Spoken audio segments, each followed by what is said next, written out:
Chapter 1. Mr. and Mrs. Dursley of Number 4 Privet Drive were proud to say that they were perfectly normal, thank you very much. They were the last people you'd expect to be involved in anything strange or mysterious, because they just didn't hold with such nonsense. Mr. Dursley was the director of a firm called Grunnings, which made drills.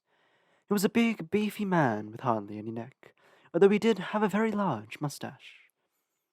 Mrs. Dursley was thin and blonde and had nearly twice the usual amount of neck, which came in very useful as she spent much of her time craning over garden fences, spying on the neighbors. The Dursleys had a small son called Dudley, and in their opinion there was no finer boy anywhere. The Dursleys had everything they wanted, but they also had a secret, and the greatest fear was that somebody would discover it. They didn't think they could bear it if anyone found out about the Potters. Mrs. Potter was Mrs. Dursley's sister, but they hadn't met for several years. In fact, Mrs. Dursley pretended she didn't have a sister, because her sister and her good-for-nothing husband were as un-Dursleyish as it was possible to be. The Dursleys shuddered to think what the neighbors would say if the Potters arrived in the street. The Dursleys knew that the Potters had a small son too, but they had never even seen him. This boy was another good reason for keeping the Potters away. They didn't want Dudley mixing with a child like that. When Mr. and Mrs. Dursley woke up on the dull, grey Tuesday our story starts, there was nothing about the cloudy sky outside to suggest that strange and mysterious things would soon be happening all over the country. Mr. Dursley hummed as he picked up his most boring tie for work, and Mrs. Dursley gossiped away happily as she wrestled a screaming Dudley into his high chair. None of them noticed a large tawny owl flutter past the window. At 8:30, Mr. Dursley picked up his briefcase, pecked Mrs. Dursley on the cheek, and tried to kiss Dudley goodbye, but missed, because Dudley was now having a tantrum and throwing his cereal at the walls. "Little tyke," chortled Mr. Dursley as he left the house. He got into his car and backed out of Number 4's drive. It was on the corner of the street that he noticed the first sign of something peculiar. A cat reading a map. For a second, Mr. Dursley didn't realize what he'd seen. Then he jerked his head around to look again. There was a tabby cat standing on the corner of Privet Drive, but there wasn't a map in sight. What could he have been thinking of? It must have been a trick of the light. Mr. Dursley blinked and stared at the cat. It stared back. As Mr. Dursley drove around the corner and up the road, he watched the cat in his mirror. It was now reading the sign that said Privet Drive. No, looking at the sign. Cats couldn't read maps or signs. Mr. Dursley gave himself a little shake and put the cat out of his mind. As he drove towards town, he thought of nothing except a large order of drills he was hoping to get that day. But on the edge of town, drills were driven out of his mind by something else. As he sat in the usual morning traffic jam, he couldn't help noticing that there seemed to be a lot of strangely dressed people about. People in cloaks. Mr. Dursley couldn't bear people who dressed in funny clothes. The get-ups he saw in young people. He supposed this was some stupid new fashion. He drummed his fingers on the steering wheel, and his eyes fell on a huddle of these weirdos, standing quite close by. They were whispering excitedly together. Mr. Dursley was enraged to see that a couple of them weren't young at all. Why, that man had to be older than he was, and wearing an emerald green cloak. The nerve of him. But then it struck Mr. Dursley that this was probably some silly stunt. These people were obviously collecting for something. Yes, that would be it. The traffic moved on, and a few minutes later Mr. Dursley arrived in the Grunnings parking lot, his mind back on drills. Mr. Dursley always sat with his back to the window in his office on the 9th floor.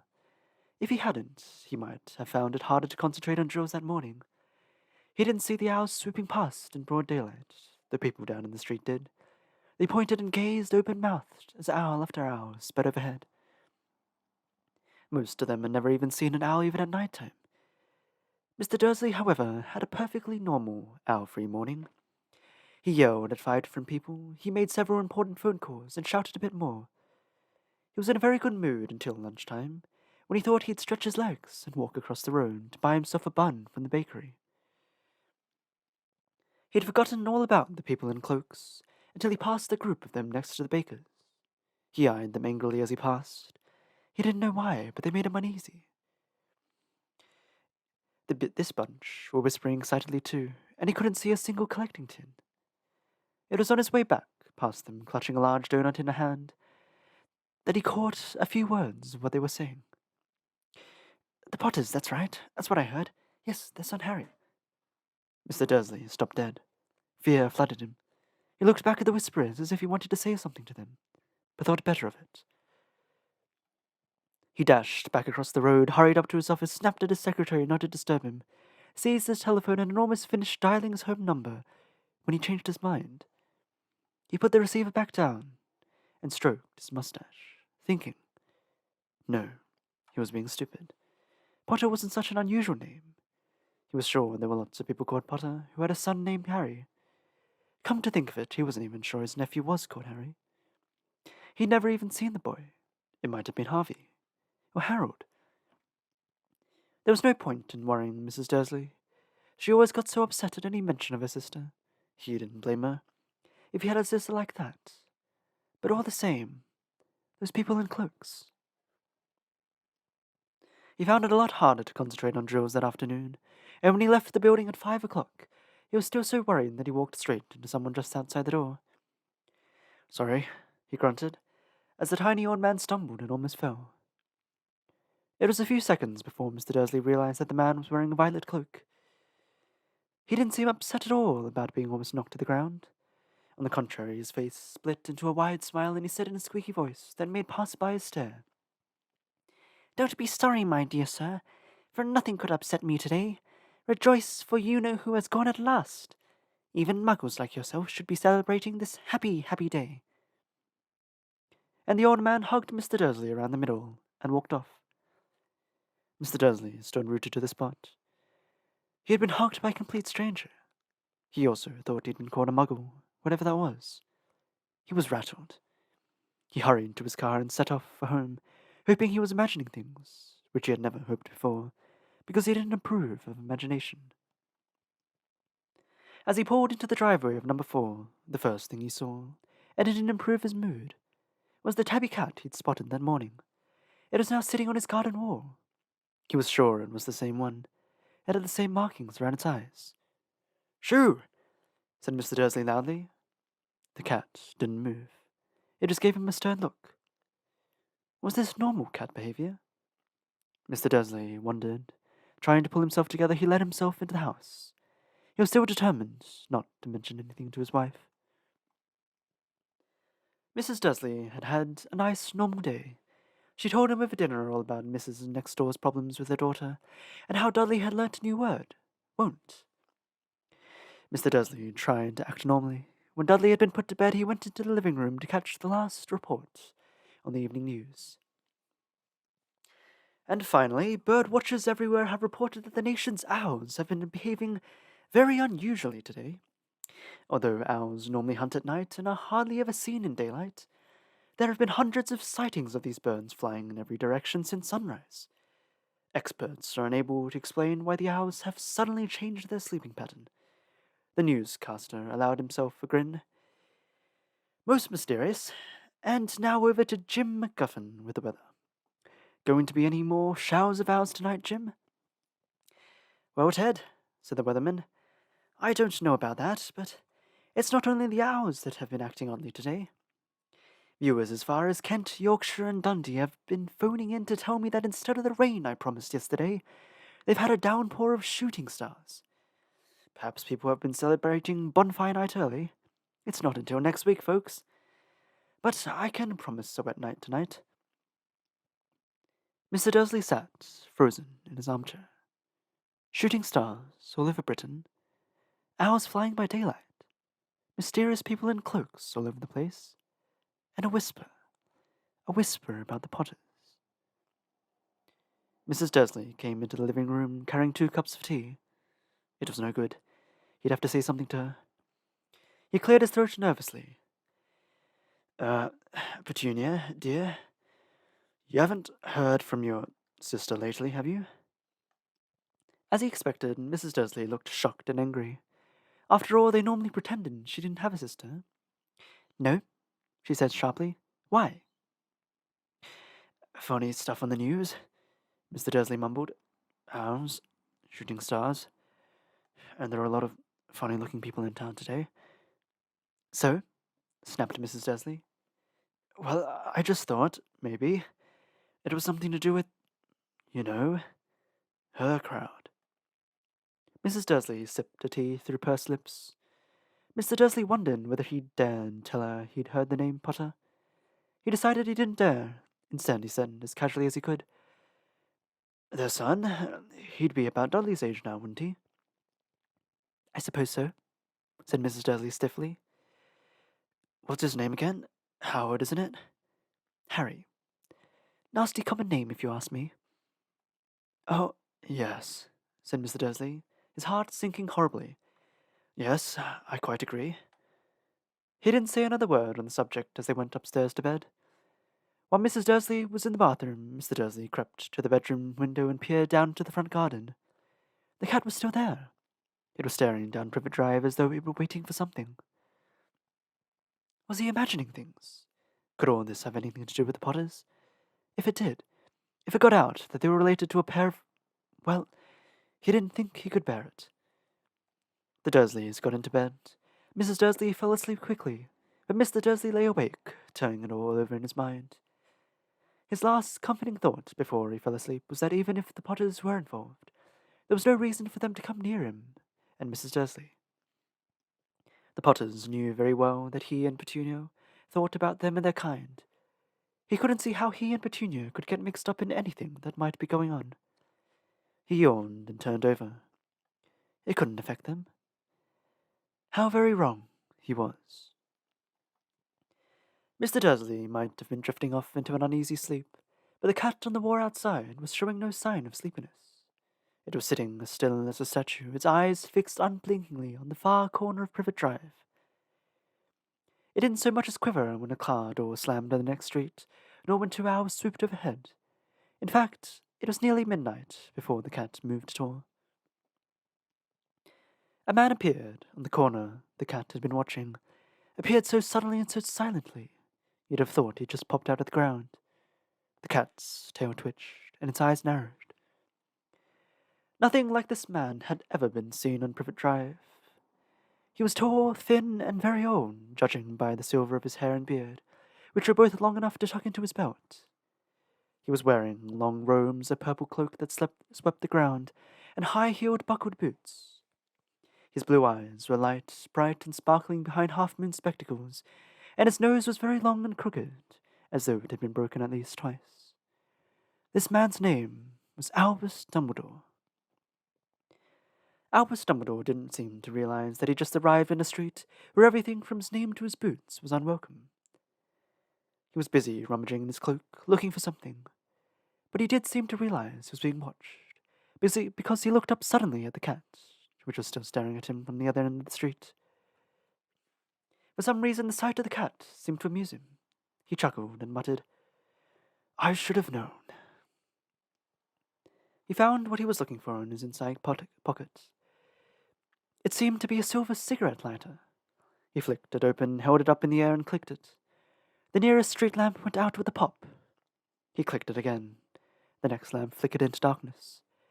12 times he clicked the put-outer, until the only lights left on the whole street were 2 tiny pinpricks in the distance, which were the eyes of the cat watching him.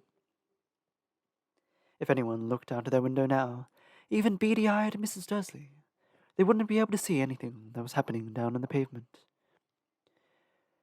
Dumbledore slipped the put-outer back inside his cloak and set off down the street towards number 4, where he sat down on the wall next to the cat.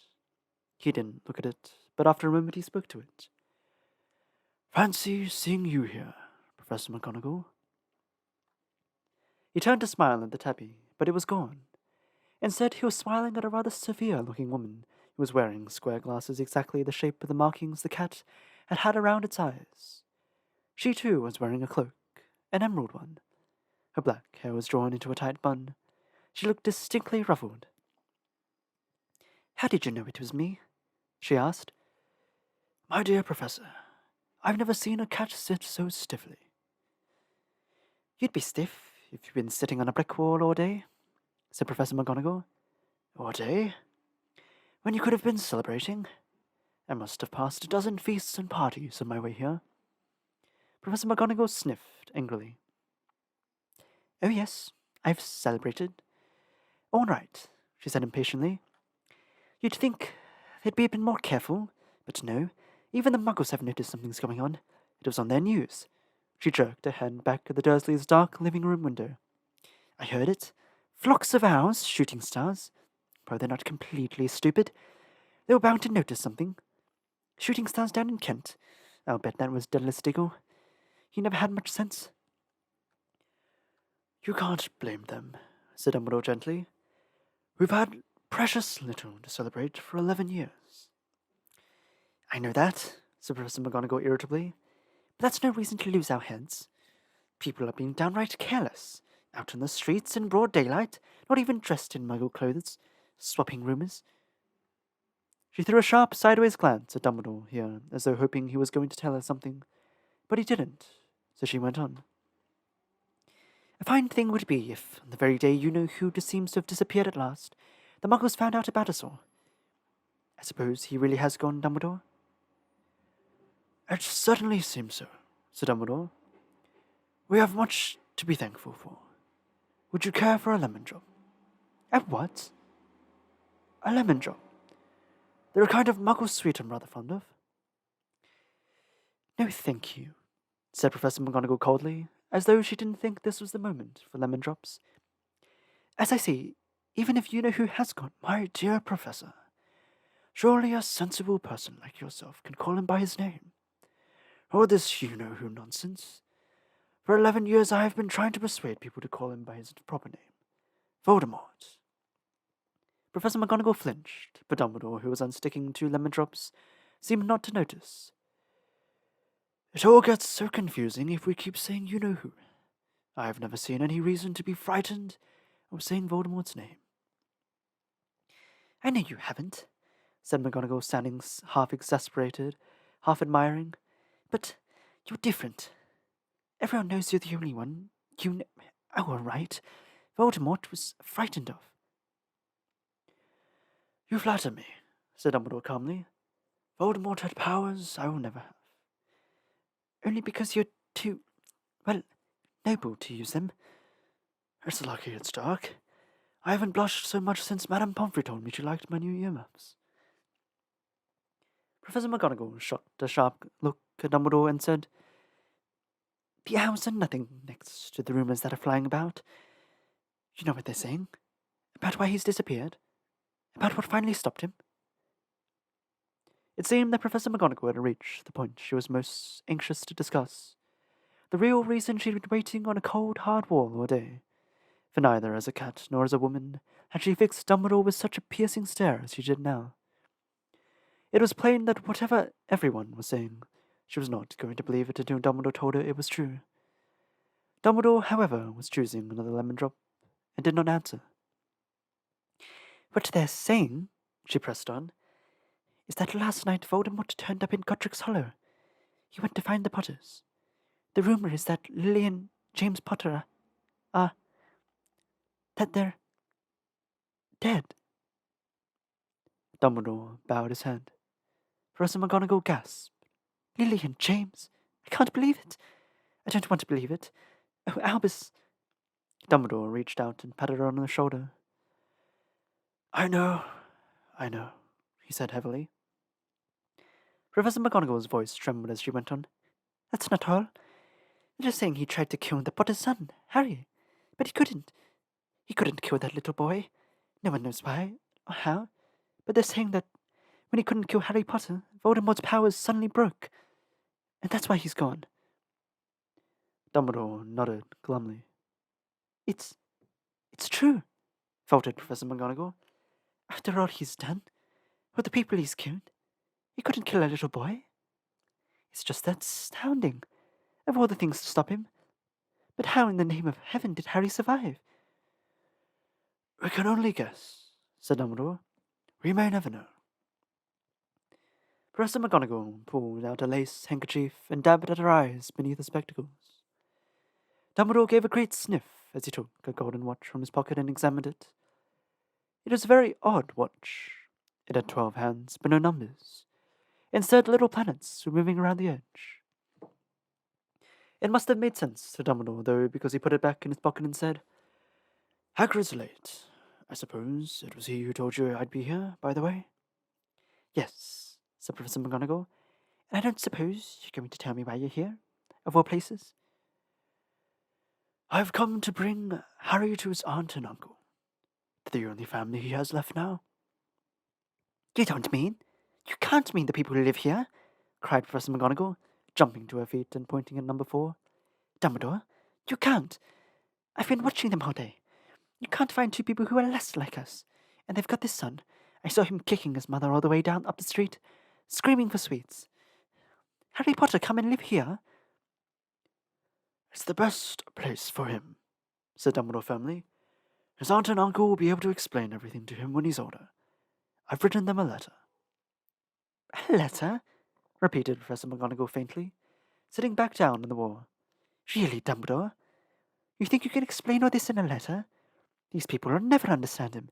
He'll be famous, a legend. I wouldn't be surprised if today was known as Harry Potter Day in the future. There'll be books written about Harry. Every child in the world will know his name. Exactly, said Dumbledore, looking very seriously over the top of his half-moon spectacles.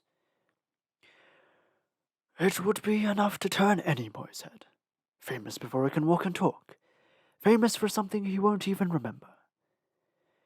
Can you see how much better off he'll be, growing up away from all that, until he's ready to take it? Professor McGonagall opened her mouth, changed her mind, swallowed, and then said, Yes. Yes, you're right, of course. But how is the boy getting here, Dumbledore? She eyed his cloak suddenly as though she thought he might be hiding Harry underneath it. Hagrid's bringing him. You think it wise to trust Hagrid with something as important as this? I will trust Hagrid with my life, said Dumbledore. I'm not saying his heart isn't in the right place, said Professor McGonagall grudgingly. But you can't pretend he's not careless. He does tend to... What was that? A low, rumbling sound had broken the silence around them. It grew steadily louder as they looked up and down the street for any sign of a headlight. It swelled to a roar as they both looked up at the sky, and a huge motorcycle fell out of the air and landed on the road in front of them. If the motorcycle was large, it was nothing compared to the man sitting astride it. He was almost twice as tall as a normal man, and at least 5 times as wide. He looked simply too big to be allowed, and so wild, long tangles of bushy black hair and beard hid most of his face. He had hands the size of trash can lids, and his feet, in their leather boots, were like baby dolphins. In his vast, muscular arms, he was holding a bundle of blankets. Hagrid, said Dumbledore, sounding relieved. At last. And where did you get that motorcycle? Borrowed it, Professor Dumbledore, sir, said the giant, climbing carefully off the motorcycle as he spoke. Young Sirius Black lent it to me. I've got him, sir. No problems, were there? No, sir. House was almost destroyed, but I got him out all right before the muggles started swarming around. He fell asleep as we was flying over Bristol. Dumbledore and Professor McGonagall bent forward over the bundle of blankets. Inside, just visible, was a baby boy, fast asleep. Under a tuft of jet black hair over his forehead, they could see a curiously shaped cut, like a bolt of lightning. Is that where? Whispered Professor McGonagall. Yes, said Dumbledore. He'll have that scar forever. Couldn't you do something about it, Dumbledore? Even if I could, I wouldn't. Scars can come in handy. I have one myself above my left knee that is a perfect map of the London Underground. Well, give him here, Hagrid. We'd better get this over with. Dumbledore took Harry in his arms and turned towards the Dursleys' house. Could I say goodbye to him, sir? Said Hagrid. He bent his great shaggy head over Harry and gave him what must have been a very scratchy, whiskery kiss. Then suddenly Hagrid let out a howl like a wounded dog. Shh! Hissed Professor McGonagall. You wake the muggles. Sorry, sobbed Hagrid, taking out a large spotted handkerchief and burying his face in it. But I can't stand it.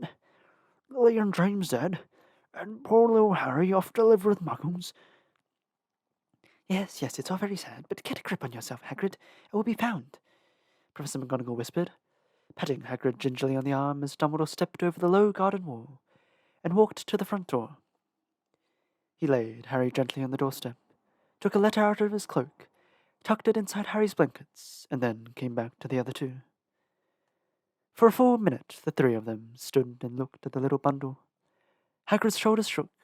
Professor McGonagall blinked furiously, and the twinkling light that usually shone from Dumbledore's eyes seemed to have gone out. "Well," said Dumbledore finally, "that's that. We've no business staying here. We might as well go and join the celebrations." "Yeah," said Hagrid in a very muffled voice. "I'll be taking Sirius's bike back. Good night, Professor McGonagall. Professor Dumbledore, sir." Wiping his streaming eyes on his jacket sleeve, Hagrid swung himself onto the motorcycle and kicked the engine into life. With a roar, it rose into the air and off into the night. "I shall see you soon, I expect, Professor McGonagall," said Dumbledore, nodding to her. Professor McGonagall blew her nose in reply. Dumbledore turned and walked back down the street. On the corner he stopped and took out the silver put-outer. He clicked at once, and 12 boards of light sped back to the street lamps, so that Privet Drive glowed suddenly orange, and he could make out a tabby cat slinking around the corner at the other end of the street. He could just see the bundle of blankets on the step of number 4. "Good luck, Harry," he murmured. He turned on his heel, and with a swish of the cloak, he was gone.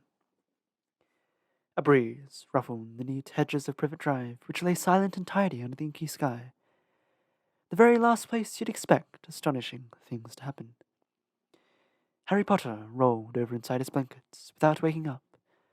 One small hand closed on the letter beside him, and he slept on, not knowing he was special, not knowing he was famous, not knowing he would be woken in a few hours' time by Mrs. Dursley's scream as she opened the front door to put out the milk bottles, nor that he would spend the next few weeks being prodded and pinched by his cousin Dudley. He couldn't know that at this very moment, people meeting in secret all over the country were holding up their glasses and saying in hushed voices, "To Harry Potter, the boy who lived."